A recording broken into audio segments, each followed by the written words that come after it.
Hello, everyone, and welcome back to Rotten Tomatoes is Wrong. Next to me is Jacqueline Coley. I am merely FBI agent Mark Ellis. And Jacqueline, the movie we're talking about today. Look, there's films, there's great cinema, and then there's movies that were literally made so that we could talk about them on this program. It's going to be a good day. It really is going to be a good day to go have adventures and jump out of planes. Yeah, we get to surf, we get to jump out of planes, maybe rob a bank as an ex-president. It is Point Break, and if anybody says, which Point Break movie? The real Point Break.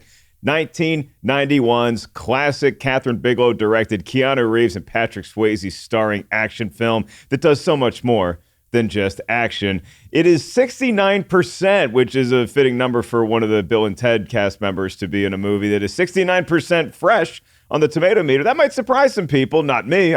I'll reserve my feelings on it until our special guest joins us. It is 79% on the audience score, and in just a couple minutes, we're going to have one of the stars of Good Morning Football, which you can catch daily on the NFL Network, as well as the new reality show Frogger. It's a game show. There's competition. It's hosted by Mr. Kyle Brandt, who's going to be joining us in just a little bit. So excited to have Kyle on. We're going to talk Point Break. Jacqueline and I might get into some football-centric Point Break-ish questions. This could go any number of directions, and the more off the rails it goes, the more fun we're going to have, because it's that kind of movie, Jacqueline.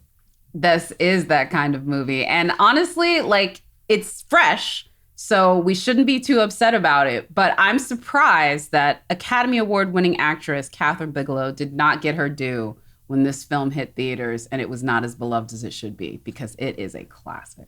It's one of the all-time greats. And to give us a synopsis as to what Point Break is about, Jacqueline Coley, surfs up. Yes. All right. So Point Break stars Patrick Swayze and Keanu Reeves. And Patrick Swayze is the leader of a band of bank robbers who also happen to be extreme sports junkies. They like to surf. They like to jump out of planes, and he is tasked with going undercover with them to find out if they're the same group of individuals who are robbing banks under the moniker of the dead president. Ex-presidents, not dead ones. Sorry. Fair on that one. I don't know why I'm in my feelings about it, but yeah, no, continue. This is very fair. You want to make sure you get it right. And he also has the greatest name in cinema, Johnny Utah. But he befriends them, ends up kind of becoming somebody that it's a little bit Stockholm Syndrome, where he has a hard time drawing a line between the bad things they do and the aspect of them being friends that makes him feel alive. And he essentially gets beguiled by them to the point where he feels like he needs to shoot bullets up into the air rather than shoot his friend when it's discovered that he is on the run and says the iconic line, "I am an FBI agent." Well, the guys are going for their final heist. It is the highest stakes possible, and Keanu is on the hunt to find them. You have to watch the film, just say to who, whether or not they make it out alive, because it's left a little bit ambiguous. But the final shot is Patrick Swayze riding one of the biggest waves possible and maybe taking his final ride into the sunset. The 50-year storm, as it were. Yeah, we're going to be spoiling Point Break, kids, because who doesn't want to talk about every scene, every moment, every iconic line, like Jacqueline said? Why can't I ever say what I really mean? It's going to be a good chat, not just with Kyle Brandt and Jacqueline Coley and myself, but we always love to include our expert review curation manager at Rotten Tomatoes, Tim Ryan, for a little segment that gets us started in the morning. Tim, take it away with 2 minutes with you. 2 minutes with Tim. Writing about the Transporter films in 2007, Salon critic Stephanie Zacharek wrote that they are considered by many to be a guilty pleasure, and maybe I'd feel that way too if I ever felt any guilt at the movies. I don't. I've often thought about that quote over the years, because the term guilty pleasure is often used to describe movies like Point Break, and I would say, what's there to be guilty about? Point Break has great action scenes and an absolute bounty of quotable dialogue. Of course, critics in 1991 had no idea this movie would be held up as a cult classic 30 years later. So while many praised the stylish action sequences, more than a few felt it was just a mindless spectacle. Point Break is fresh at 69% on the Tomatometer with 67 reviews, and it has a 79% audience score. So what did the critics have to say? In a fresh review, Gary Thompson of the Philadelphia Daily News succinctly summed it up when he wrote, Point Break is the best movie about cops, robbers, surfing, and skydiving that you're likely to see. However, in a rotten review, Juan Carlos Cotto of the Miami Herald wrote, Point Break has some eye-catching visuals in its frenetic action sequences, but even the slow-mo surfing gets tedious. It's like being trapped in a soft drink commercial. The Rotten Tomatoes critics' consensus reads, absurd, over-the-top, and often wildly entertaining, Point Break is here to show you that the human spirit is still alive. So that's Point Break. And Jacqueline? Mark? If things get too heated during this podcast, a great way to cool things down would be for one of you to say, back off, War Child. Seriously. Back to you, folks. Back off, Tim, seriously. And Tim, when you go get those meatball subs, get me too. That is the perfect way to describe this movie, I think, is just a celebration of the human spirit. So why not bring in another human being into the mix? And why not make that human being, once again, the co-host of the new show on Peacock, Frogger, and the co-host of Good Morning Football, which I watch every morning on NFL Network, Kyle Brandt. Here we go. It's not tragic to die doing what you love. And if you are Kyle Brandt, I imagine that is talking a lot of football on Good Morning Football on the NFL Network, hosting Frogger, which is currently in season 1 on Peacock, or hopefully, Kyle, talking about Point Break. That's our movie, and I have a feeling I know which way you're going to lean about this particular piece of cinema. I caught my first tube today, sir. Listen, this is... I've won the Oscar getting to do this. This is my Graceland that I have arrived at. I climbed Everest. Of every single motion picture in American world history to get to talk about with you guys, 1991's Point Break. It could not be better. This truly is 100% pure adrenaline. Like, where do we even start? Well, we start with the Tomatometer because the show is Rotten Tomatoes is wrong. And so I just have to ask you as succinctly as you can, is Rotten Tomatoes wrong with their 69% score, which is fresh, but it's 69% of Point Break? While I do acknowledge that the likes of Johnny Utah and Bunker and War Child would probably appreciate the number 69 in this sense, given their lack of sophistication, it's truly one of the great crimes of movie rating, not only in Rotten Tomatoes, but in all the critics I grew up watching, from Gene Siskel to Rex Reed to all of them. Sub 70. You're telling me that 31% of critics sat down and watched the major motion picture Point Break and were saying, not feeling it. I think they kind of missed the mark on this one. It's not really interesting. The characters aren't very cool. You got to be kidding me. And 99% would be a crime. 69 is unspeakable. So yes, we're way low. I would have this up in Toy Story numbers as well, Jacqueline. Jacqueline Coley, is Rotten Tomatoes wrong about Point Break? Yes, Rotten Tomatoes is wrong about Point Break. However, let's keep it real. As much as I love this movie, they ain't that wrong. This movie is hardcore cheese factor in all of the best ways. Mm-hmm. I could definitely push it above Certified Fresh. And I love Catherine Bigelow. I love so many people involved in this. But those line reads, yeah. What comes to mind? What comes to mind as a bad line read? Take your pick. Basically, first of all, not just line reads, like Lori Petty's whole character, poor child, and everything she had to do. I am an FBI agent. And then just him being like, whoa, Keanu, but trying to like hold it back. Like, he just wants to be the bro, that this was his life, and you could feel it. It's not quite as bad as he is in Dracula, but you can literally feel him just trying to hold back who he really is to portray this role. Again, it's not that it's bad. It's just, I know it's not good. Like, it just isn't. And Anthony Kiedis, I'm sure it was great that he showed up, but he did not offer any cinematic benefits other than his abs. That was right. It's quite a takedown. The Jesus candles behind you are crying, I think, based on that attack you just did. I mean, I think we're all missing the point because it is some of the best beach football scenes that we've ever had put on camera, not to mention all the bank robbing and the surfing and the jumping out of planes. So I will also say Rotten Tomatoes is dead wrong. I consider Point Break. The only real tough call I have here is whether Point Break is the greatest action film of the 90s, because it's either Point Break or The Rock. Those are my two that I go back and forth with. Kyle, do you have any sense of any inkling leaning one way or the other on either one of those flicks? Well, I will. I hate to one up you here, but I would go to the origin story of the first time I saw this movie in the summer of 1991. I believe it was July 11th, 1991, and in back-to-back weekends, myself as a 12-year-old, I saw Point Break, and the prior weekend, I saw Terminator 2: Judgment Day. So you were just on such a heater, and movies could not be cooler, and guns could not be louder, and villains could not be more intimidating. So I actually think, in my opinion, the two greatest action movies of the 90s were in back-to-back weekends in 1991 in T2 and Point Break. Yeah, T2 is the one that I snuck into. I paid for a ticket for something else, and then I snuck into T2, and then I think maybe my parents found out, and that's why I didn't risk trying to go see Point Break in theaters, Sure. but I was able to rent it because the cover, it wasn't like it was like a Basic Instinct where it was a huge red flag right away. It was just this cute guy, and there was a wave, and it was an action movie, and if you wanted to rent a movie in my household and you told my mom Patrick Swayze's in the movie, you get to rent it. And as it turns out, the whole family became massive fans of Point Break. But if we're going to boil it down to the one scene, and I know this is really putting you on the spot early in the show here, Kyle. Okay. The one scene that really speaks to you the way that the waves speak to Bodhi, what is that scene in Point Break? I mean, essentially, you're asking me to go into the Sistine Chapel, look up at the ceiling, and pick the prettiest color.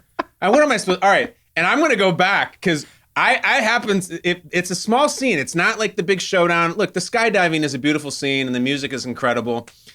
The scene in which Utah is using the outdoor shower at the beach, and he's just showering in slow-mo, and Angelo's across the street. And all of a sudden, what do you know? The surfer punks undo the shower, and he turns around and comes face to face with Bunker and with Lupton, Warchild, Pittman, and with Kiedis. And the dialogue is just, okay, I know. This is where you tell me that yuppies like me shouldn't be surfing the break. Nope. And then Kiedis, that would be a waste of time. And Bunker, and then Warchild, like he probably worked this line for weeks. We're just gonna bleep you up. Oh, and then the brawl, and there's a surfboard, and then Bodhi runs in, and you get like the hilarious piece of dialogue, which is, back off, Warchild. Seriously. Thank you. It's just like that. It's just you're fishing with dynamite at that point, and then it dovetails into this funny exchange with Angelo where he runs by, and then soulful talk with Bodhi in Utah. You're not going to start chanting on me, are you? It's just hit after hit after hit. That 2-minute stretch is what I show up for. This the guy? Yeah. Okay. I know. This is where you tell me all about how locals rule and yuppie insects like me shouldn't be surfing the break and all that, right? Nope. That would be a waste of time. We're just gonna you up. Oh.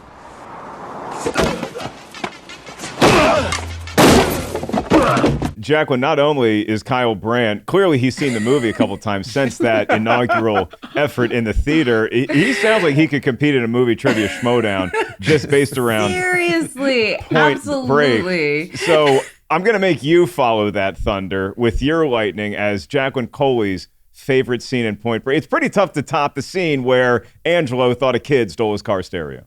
I mean, I'm not going to try and top that scene because I'm absolutely not even going to, I'm not even going to be able to do it, and definitely not to the detail that he did. But actually what I really love about this, and for folks that don't know, Fast and the Furious robbed Point Break for every beat that's in this movie. I love watching the movies that the other ones robbed from. That's exactly what this movie is. It's the same thing. I love the moments when Keanu has to go back to John McGlinchey, and John McGlinchey's looking at him like, what the hell are you doing, dude? And like, why is this not, we want you to go catch these guys, not make them the presidents of your fan club. Like, you cannot do this. And I love him in that because he is so exasperated. He's such a good actor. Those are the best scenes in that movie because he gives it. Between him and Swayze, I feel like they give two of the best performances in that film, even though he is nowhere near any of the fun of it. And the day that Keanu Reeves comes back to him and he says, what did he say? I caught my first, what did you call it? Yeah, I caught my first tube today. That was it. I was like, this is the movie, and just John McGlinchey's like exasperated face in that moment, but then like realizing that, oh, he's got to do this. Like he has to become one of them for this to work. And that's the part of it that I really love. No! Let me tell you what you've produced. Over the last 2 weeks, you two have produced exactly squat! During which time, the ex-presidents have robbed 2 more banks! Now, for Christ's sake, does either one of you have anything even remotely interesting to tell me? Caught my first tube this morning, sir. Yeah, see, in my headcanon, this is the same universe as Office Space, and John C. McGinley's character was so fed up with Pappas and with Utah, he quit and just became one of the Bobs in corporate mid-level management for the rest of his life. So if I have to pick, and first of all, with Kyle's scene, look, I've been to Santa Monica many times to go in the ocean. The showers there never feel that good. Like, it's never one of those, it's a commercial, I'm getting zestfully clean, and it's just the nice water. And also the rocks on Angelo because he's stationed across the street, and he just runs it. That's the PCH, kids. That is a bustling thoroughfare. So that's a great scene. The one that I'm going to cheat, and I'm going to kind of do 2-ish, because I don't think Lori Petty's character Tyler gets enough love when we talk about Point Break. She is so good, and she gives a legit, I think her and Patrick Swayze give like legit great performances. And I'll throw Angelo Pappas, played by the one, the only Gary Busey. I don't know if Gary Busey knew they were filming a movie, but he's great in it regardless. And it is the scene where Utah and Tyler realize that there is some romanticism between them when they go for that. Utah gets invited to a party at Bodhi's, and he's finally in, and he doesn't even realize that these might be the ex-presidents yet, but they go on a midnight surfing run, which according to the movie Jaws, you should never do. And they surf. They have a great time. And everybody else is like, all right, we caught our waves. But Utah and Tyler are still out there. And they're shivering. And you need some body heat. Why not have a full-on makeout session that lasts until the next day? And that is the beauty of movies. Because I'm sure in all of our romantic careers, we've tried a makeout session on the beach. And it gets a lot sandier than it looks in the movies. I'll live for it. Great calls. I would just offer quick responses to both of them, which I love. The McGlinchey thing is a great call because it is an incredibly cliched character that he's given. The angry police sergeant, Utah, Pappas, my office, now. That is wildly cliched. And yet it still soars. It really does. And not only in The Office, but when he walks in with Tom Sizemore and he's all pissed about it's not an easy thing to do, is it, Utah? And then finally at the end, Pappas, you're only a little older, a little fatter, a little more pathetic, and gets punched. He is really, every time he's in the movie, he's excellent. Yeah. As it pertains to Angelo Pappas, in all the lines in this movie that are celebrated and on bumper stickers and Twitter bios and everything, I honestly think that the most identifiable line is this stupid throwaway from Angelo Pappas in which he says, Utah, get me 2. Like, I think that's the one. He's talking about 2 meatball sandwiches. It has nothing to do with crime or anything. It's just, but really, Busey sells that scene so well. And this Calvin and Hobbes is funny. And like, the Utah get me 2, I think is the takeaway line from the whole movie. It's time for lunch. Angelo, it's 10:30. Right around that corner, there is a sandwich shop. They sell meatball sandwiches. Best I've ever tasted. Would you go get me 2? Come on, partner. 2. Thank you.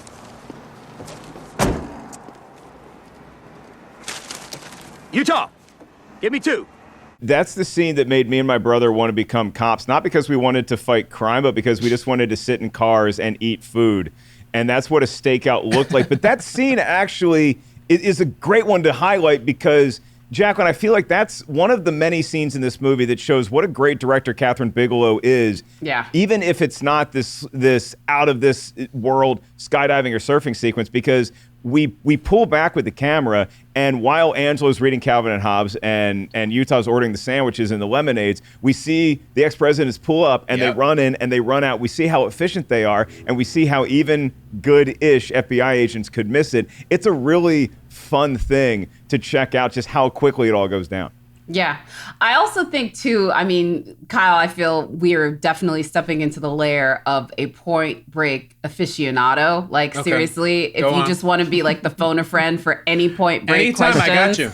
on a Schmodown, I have a feeling people would call you up. But I will say this, there's like a lot of things about Point Break that show what Kathryn Bigelow did. But the main thing is the charismatic leader and what she was able to do with like the Patrick Swayze scenes. Like Bodhi, if he was not doing robbing banks, he would absolutely be the leader of a cult. Like this dude is like Branch Davidians, like every aspect of that. And there's so many cults. Like, so I listen to a lot of cult podcasts. So many like of the key signatures of cult-like behavior are a part of how Bodhi indoctrinates Johnny Utah into his group. And so that is actually the more interesting thing. And my favorite scene is like any of those fireside chats that Patrick Swayze does, where he's basically giving the folklore of like, you know, the 50-year waves and like, this is just who we are. And like all of these bros are just sitting there eating it up like it's Sunday morning cartoons. And I'm just like, this is how this goes down. And yeah, it's very interesting, especially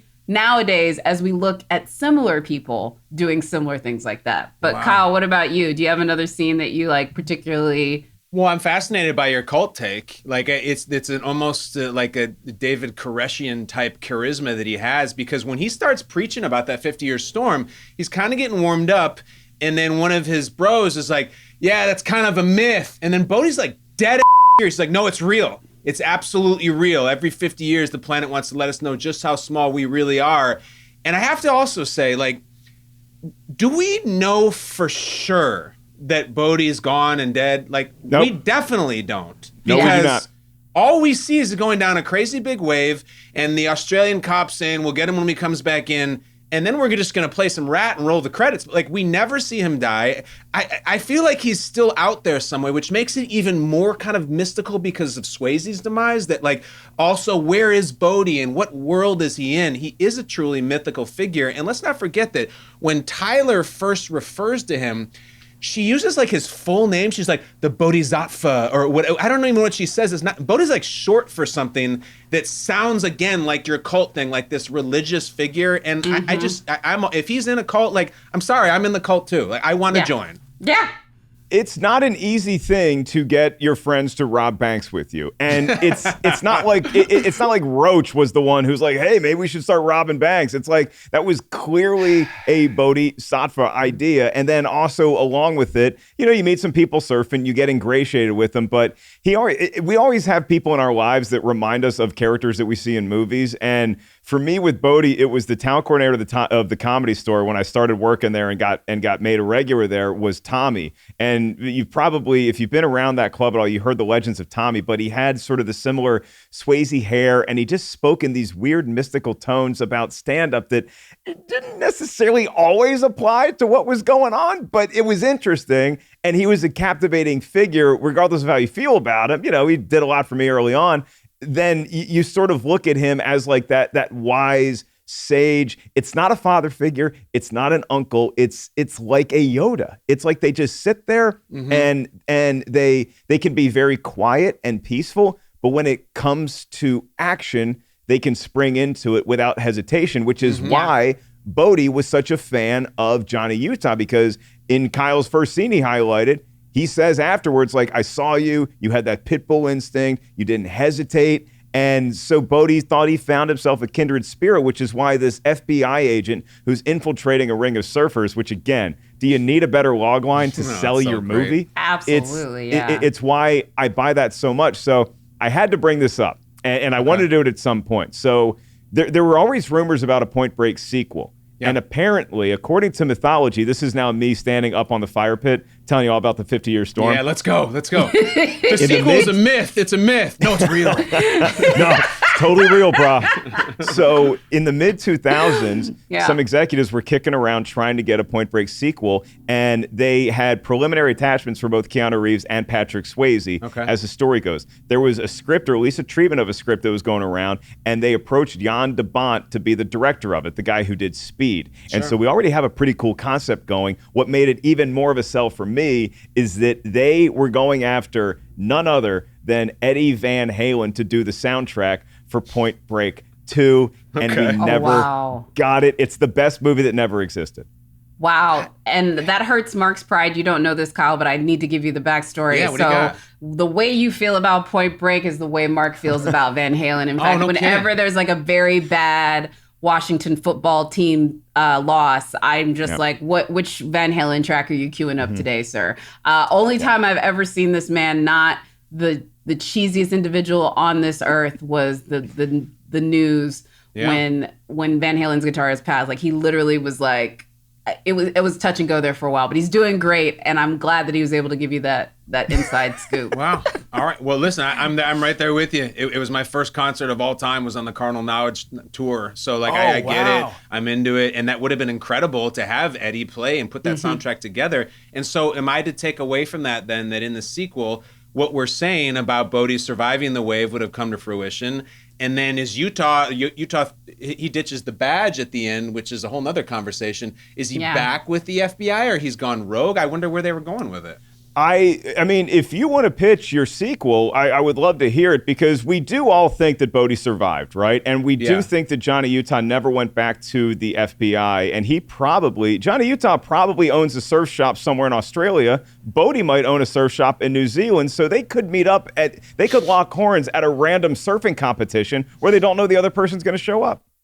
I mean, I actually am a little bit more of like, and granted, this makes it a little bit more Force Awakens, so I'm going down that. But to mythologize their adventures. So if you had a group of youngsters who maybe start doing crypto robberies, and you can tell that they're trying to pay homage to the ex-presidents, and in doing so, they're doing it in the hopes of bringing Bodhi out, and the first person they go to is an aged doggy Johnny Utah, this moment sort of was the beginning of him going down a very dark path. Ooh. And this brings him back, and he finds his old, senpai. And maybe we find that there's connections that we don't realize between Bodhi and these crypto kids.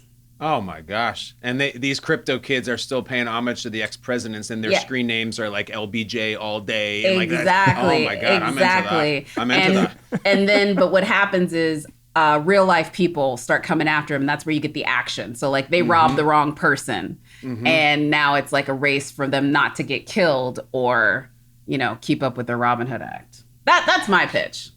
I'm just bummed that Swayze's gone. This all should have happened. It's a terrible, terrible thing, because we need more of this. We need more of him. Yeah. We need more Bodhi in our lives. And when you think about the legacy of Point Break, Kyle, it has so many tentacles to it, because it did jumpstart Catherine Bigelow's directing career, who, as Jacqueline said, would go on to win an Academy Award and is one of the best directors working right now. Keanu Reeves, we've seen what he's been able to do in the realm of action since then with the Matrix trilogy.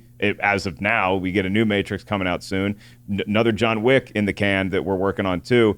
So I guess the funny question is, because I don't consider this a cheesy movie, I don't consider it a guilty pleasure, how has Point Break influenced your life and your career? What lessons does that 12-year-old Kyle take from seeing Point Break, and how did you apply that to the rest of your life? Well, I mean, it's the classic lessons, really, that if you are ever involved in being pursued in a foot race, you always want to throw a dog at someone to get them off. I pick up the dog and throw it. Sorry, I love dogs, I love animals, but if you're chasing me, I'm throwing a dog at your ass. I'm so glad you brought that up. I'm like, we cannot get to the end of this conversation without talking about dog tossing. Do it. What's your take? What's your take on the dog tossing? I want to hear yours first. Well, listen, I have a little bit of a downer, and it's not about dogs. In the research of the film that I've conducted in my spare time over the years, I got a little bit of a buzzkill in which I learned that, in fact, the gentleman in the suit and the mask is not Patrick Swayze in that chase, and that he was on a different set of a different movie, and it is just a stuntman that Keanu is chasing. So I absolutely loathe that. But my take on the thing is like, that chase is already so intense, and you have a guy in a Reagan mask running from Keanu, and they're through houses, and it's just so cool. And at some point they're like, we got to ramp this thing up. What if Bodhi stops, which is strategically a terrible idea in a foot race, just to pitbull sneak attack Utah? Like, it took it from like a 9 to a 50, and they didn't need that. It's a fine chase scene without the pitbull throw, but they did it anyway, and that's Point Break. There's been many great chase scenes. There's been great. You have the French Connection. You have Ronin. None of those chase scenes involved a dog being thrown. And for all of our animal lovers out there, I'm looking at Molly the Wonder Dog currently in the shower. It was a fake dog that they threw. So I read the behind the scenes that it was actually a fake dog that actually gets thrown. It's a real dog at parts, but then they cut to a fake dog that is actually tossed. So no animals were harmed in the making of this movie. They were like shooting the chase scene, and they're like, so Catherine, we're wrapped on the chase scene. What do you think of it? And she's like, I gotta be honest, I think it's like 90% pure adrenaline right now. It's at 90. What can anybody have any ideas? Yeah. And somebody in some room said you could throw a dog at them, and they're like, let's do it. Let's shoot it right now. It's awesome. For as many like very like high auteur things that Catherine Bigelow has gone on to do, she understands broed out moments. She understands like what is gonna get these guys to stand up in a theater and be like, that's cool, man. Like, and I think it is because she literally lived with the cinematic version of that in James Cameron. And so she literally was like, what would get 20-year-old James out of his seat? Standing up, toss a dog. Hell yeah. You know what? And it's a great call. I think of there's 50 moments in The Hurt Locker, but there's a moment when Anthony Mackie is looking through his sniper rifle and he's not allowed to break concentration or else he loses the enemy. And a bleeping fly comes and lands on his eyeball, and he still doesn't blink. And like that is the throw the dog moment. Whereas as a dude or as a woman, as anybody, you're like, God, that is awesome, Catherine Bigelow. I love it. Yeah. And it's just such a throwaway thing you don't even notice, but man, is it good. And then she is such a great director, and Patrick Swayze's apparent stunt person is such a good actor that that scene where it's literally just a Reagan mask that is looking back at Johnny Utah, where they kind of realize that, oh, we're on opposite sides here. I feel emotion radiating from a Ronald Reagan Halloween mask and I didn't feel that emotion radiating from Keanu Reeves in Bram Stoker's Dracula for all 2 hours of that movie. Facts. In defense of the movie, though, Reagan was an actor, so maybe in a sense, like his face is still acting. You know what I mean? It's a great. I mean, just to wrap this up, that is what you really call giving one for the Gipper. Hey! Nice job. Thank you. Which is the perfect transition because I do have some football-centric Point Break-related questions to ask our special guest, Kyle, who is great every week morning on Good Morning Football with a great crew that you have over there. I would love to see y'all rob a bank. That'd be fun to have, Kay come in first and Nate is the point guy driving the car. It'd be a lot of fun. Schrager probably is driving the car, right? I think I think Peter's the one who says, let's go to the vault. And we're like, no, Peter, we're not going to the vault. What are you, crazy? We're going to the vault, man. And Schrager, calm down. I live. All right, so in Point Break canon, Johnny Utah was a great quarterback at Ohio State until he had his knee folded about 90 degrees the wrong way during the Rose Bowl. Yeah. The fact that Ohio State made the Rose Bowl is impressive enough. But Kyle, if you had to say that this football player currently in the NFL most resembles Johnny Utah, who would you say? Josh Allen of the Buffalo Bills. Young, dumb, full of blah. And I don't mean Josh Allen's not dumb. He's actually great, but he's got that youthful energy. He's a guy who played in Wyoming, which is far from Ohio State, but he's just the rocket arm. Josh Allen is wildly unafraid. He's the kind of guy who would jump out of a plane with no parachute and just scream as he does it. He's going to talk some bleep to Roach as the blood is leaving his body and he's going to die. He's got that mean side and just a pure talent. Also incredible with the play action as Utah is on the sand. So Josh Allen of the Buffalo Bills, not even close to Keanu Reeves, Johnny Utah. And I think that's a huge compliment to both of them. Josh Allen's mobility does show up, and hopefully his knees stay healthier than Johnny Utah's did. I would compare Bodhi, Jacqueline, to your boy Aaron Rodgers. Recent events aside, but it doesn't hurt. I still feel like Bodhi is kind of, I think Aaron Rodgers probably watched a lot of Point Break in the offseason. I don't think you're wrong. He did Keanu for John Wick. And although he's using some of his influence for less altruistic purposes, I will go ahead and say that he has that charismatic cult-like leader. Because, like, even me, who I am I was, like, calling up family members to try and get them to get the shot. He literally had me being like, man, this is like your uncle saying crazy stuff on Facebook. Like, I don't know where to go with this, man. Like, it was Bodhi hard. would not do well in the era of social media. Bodhi might be considered one part of the internet. So I won't be mad at you on that one, because even me, like, I had it was a moment where I was just like, this is just like, I don't know what to say. Like, if people were calling me up making fun of it, I just had to like thumbs up them back on text messages like, yep. Like, you can't make me hurt on this one, because I've already shed my tears. But bringing it back to you, Kyle, and the amazing stuff you're doing outside of football, Mark is my ESPN at this point, because I'm the awards editor at Rotten Tomatoes. So Sure. as I like to tell people, from October to March, if you're not getting nominated for something or going to something for people that are getting nominated, you are kind of like a din outside of that. I catch Packers games. I will tune in and tune out for that one game. I have no idea what's going on in the league outside of that, outside of Twitter. So I use him for my translate. But the show that you're on, Frogger, I do know a little bit about that.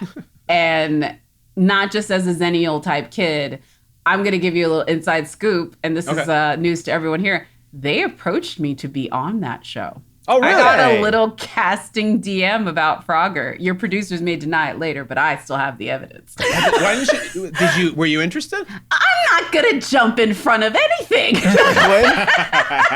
Let's go together. Oh, it's No, hard. I'm sure we would have so much fun with it, but literally, like, it reminded me of like Wipeout or like American. I was like, I don't have the physical like stamina for this. But tell us about the show. Do you have to be one of these like ninja warriors to like be a part of it? By the way, that's an incredible backstory. And I also say this, I think he made the right choice. And I'll tell you why.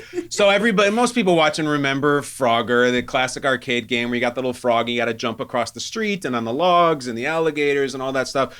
Well, they took it and they made it life-size. Like, it's massive. So in this case, the contestants are the Froggers, and there's giant cars, like big foam cars, and there's crocodiles and there's volcanoes, and it's like this crazy Wonka acid trip, like video game life-size. It's amazing. So when I got there, first time I showed up to the set, I was like, when can I do it? Get me out there. I was like a kid. Like, I want to try this. And they're like, well, legal standards and practice. When we're done shooting, you can get out there. So we shot for a month. We shot 13 episodes. And finally, they're like, Kyle, we're wrapped. Have at it. So I get out there. I jump on this course. And like, it absolutely beat the snot out of me. I was bleeding. I was bruised. I luckily not to break a bone. It was so hard and so difficult. And believe me, you could be the greatest athlete in the world. You could beat SC at Ohio State. Doesn't matter. That course will chew you up and spit you out. I'm so glad you said no. No, I know my limitations physically, and I was an inside kid. You want to read a book about Frogger? Sure. I'm your girl. You want to go do Frogger? Better luck with you and Mark. I was building forts in Virginia when I wasn't watching Point Break and dreaming of one day surfing at Virginia Beach. I was building forts in the backwoods of Virginia. I am ready for Frogger. I'm gonna list Kyle Brandt as a close contact. He's my emergency contact. And it's funny you bring up, because you're part of the crew. You're announcing the action. Yeah. You're hosting the show, and it's a little similar to what Patrick Swayze had to deal with in Point Break, because he actually wanted to do all of the skydiving stuff, because he had already like earned his miles or whatever you have to do. He had as many jumps as you need to be able to jump solo, and he was fine with it. He had done it multiple times, but the standards and practices, like the producers of the film were like, we literally cannot legally let you skydive. And so he's like, all right, fine. But he would go up all the time, according to legend, and bring a couple cameras and just get footage. Some of the footage, I believe, that made the final cut is actually from when they wrapped production. Patrick Swayze and a couple of his buddies went out with a camera, and I think they did let him do one jump. Yeah. And some of that stuff is in the final product of Point Break. I don't know that Keanu Reeves ever jumped out of a plane, but Mythbusters did a study on the scene towards the end where Bodhi jumps out and then Adios, Keanu amigo. Reeves. Yeah. And he jumps out of the plane without a parachute and he catches up to Bodhi. And apparently it's not out of the realm of possibility according to Mythbusters. Yeah. Well, that's great. That the whole movie is completely rationalized then. That's fine. I'm glad that they did that. That's right. There's 2 shots of Swayze. One, he's kind of floating and he does a backflip in the air. That's clearly him. And then the Adios Amigo shot where he jumps out is legit. You know, a lot of the Keanu ones he's kind of just floating and it's like a tied up shot. It's like, like I remember when Seabiscuit came out, like I'm pretty sure Tobey Maguire was not riding that horse. It's more like one of those, but a lot of like, you know, Roach, when they go up to him and he's like, how do you like it, Johnny? That's all a tight shot. But some of that Swayze stuff was totally legit. I was going to ask you this, have you ever jumped out of a plane, either one of you? No, I have not. Mark? No, I had the offer when I was doing a USO tour in the Middle East to actually jump out of an airplane, but I don't know, it was like a weather related thing. It wasn't like suddenly the comedians were under attack, but it was a weather related. I would have done it. I will still do it. I would love to jump out of an airplane because the worst case scenario is that I have the coolest death of all time. Yeah, not my truth. I find living on the ground extreme enough, but I appreciate those that do. I like watching it on movies and television, and we couldn't have moments like Point Break if there weren't like wild guys jumping out of these planes to make these incredible shots. Whether you're tight on Patrick Swayze or wide the way they are with Keanu, you can't have it without that. So, and that's the point of these movies. They inspire us to be something greater than we are, even if we're never actually gonna. I've never surfed. I've body surfed, but I've never actually surfed. But you know, I've never jumped out of a plane yet. But it just makes us feel like we could do these things. And so it's been just a treat to celebrate this movie with somebody who I've met a lot of people, including myself, Kyle, that love Point Break. You might be right there at the top of the list. Thank you. I absolutely do love it. You know, there's this amazing little quote that gets forgotten about in the movie, but in a lot of ways describes a lot of Keanu's career in acting. It's kind of meta in a sense where he's out there on the beach and he's talking to Angelo on the mic and he says like, am I just supposed to walk around with this thing under my arm, act stoned? And it's like, that's kind of what he was doing for a while in his career, you know, like, and it was working for him, including in that movie. I will only close with my point is that if someone were to visit from another planet or whoever, my grandkids one day, and say, so tell me, what was this Keanu Reeves all about? And I can only show them one movie. I would show them Point Break. As much as I respect the Matrix films, as much as I respect John Wick, like, that is a whole big production of wild space age special effects and everything that are beautiful. If you just want pure, unadulterated Keanu heat, I don't think you can do better than Point Break. And you get Swayze in the same one. And that's just why I love this movie. It's a great encapsulation of everything that movie means. I do want to get a streaming recommendation from you in just a minute, but I can't let you go. And Jacqueline, I want you to bear witness. This is my meta idea for the Point Break sequel we can still make. Oh, yeah, that I came up with in the shower this morning. So, but it is very like a winking at reality with fiction. So Johnny Utah was the Ohio State quarterback in the early 90s. And then he went on to be an FBI agent. My take is that he is now the head of the FBI's Bank Robbery Investigations Unit, and he's tracking a group of bank robbers who mysteriously hit the same town where the crew from ESPN's College Game Day are that weekend. And he finds out that real Ohio State quarterback during that time, Kirk Herbstreit, is actually behind a ragtag group of folks that include Reese Davis, Desmond Howard, and Lee Corso that are robbing banks, and he has to bust a real Ohio State quarterback. Oh my God. Wow. It's fantastic. If there's a scene where like at the end when Lee Corso puts on a giant Abraham Lincoln head and he does the ex-president and Utah's going to get away and then Corso says, not so fast, my friend. And he's got his pencil. Like I'm 100% in on that. That's a great idea. Oh, awesome. So good. We so have good. way too much fun here on a weekly basis. And this even upped the ante a notch because we were talking about Point Break with our special guest, Kyle Brandt. You can check out Frogger on Peacock. And hopefully one day you see Jack and I competing on there. You can also check him out every weekday morning on Good Morning Football. It's such a joy to watch y'all. Every morning you kind of get me in the mood to just wake up and feel energized. So even if you're not a huge football fan, it's just a great morning show. And it's the chemistry between y'all that really makes it tick. And so congratulations on such a great endeavor that has lasted now for years and years, and I hope continues to.